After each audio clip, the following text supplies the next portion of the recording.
Hi, Bike and Stitches here.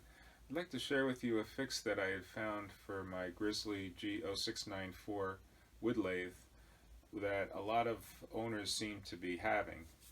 The issue is the tool rest gets hung up because the little lock piece on the bottom gets caught in the underside of the bed. And what I found is underneath here was a lot of paint left from manufacturing that was rough and needed some cleaning up. So all I did was take a flat file and went on the underside of it and went back and forth all the way up and down the ways and cleaned up off all the paint and any rough areas. And I also found that this edge here, this under edge, was sharp. So I took the file and I took that sharp edge off.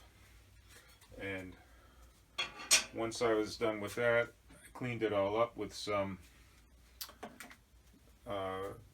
denatured alcohol, and then I put a coat of this Slip It sliding compound. That's about 20 bucks a pint, quart. And now that I've done that, the tool rest slides up and down all which ways, no problem. Locks in position, as well as the tailstock. So that's it. I hope it's helpful to other owners, and we'll catch you next time.